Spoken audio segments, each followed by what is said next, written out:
Liberians poured into Monrovia from far and wide on Saturday to rally at the Coalition for Democratic Change's campaign launch for this year's presidential and legislative elections.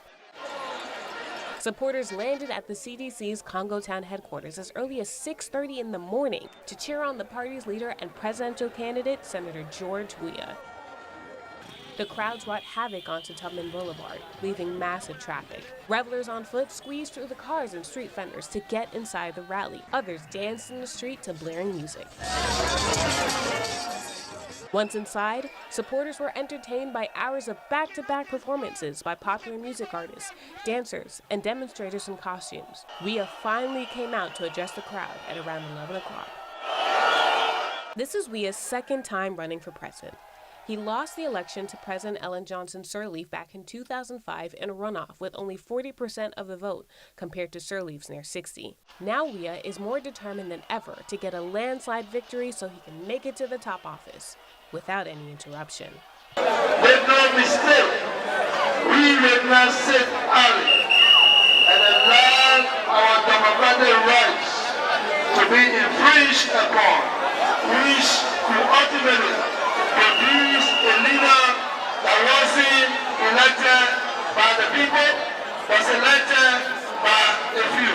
I want to assure you that the sacrifices will not be in vain. We seek nothing but the first round victory. During his speech, Weah stressed the need for a harmonious and transparent election. At one point, he touched on the importance of upholding reconciliation to move the country forward. I say to you, learn to forgive. We forgive others not because they deserve forgiveness, but because you deserve peace. The widely attended affair happened just days after Weah failed to appear at the first presidential debate in Painesville, featuring his opponents and 4 of the other leading parties. Ralliers, however, say they don't care about debates.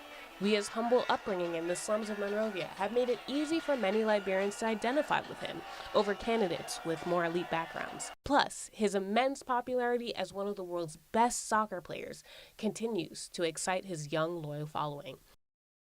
Despite his popularity, Weah winning this year's election isn't a sure thing.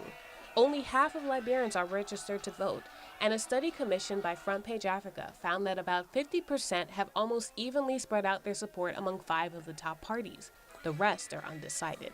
Weah founded the CDC in 2004 when he was running against Sirleaf for president.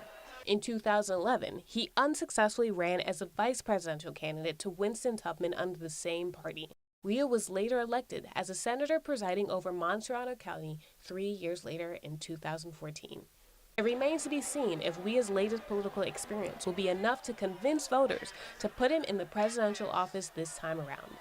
The day of the rally, his young supporters fervently praised his name as the obvious choice, but more skeptical and discerning voters off-site could cost him. Let's keep hope alive.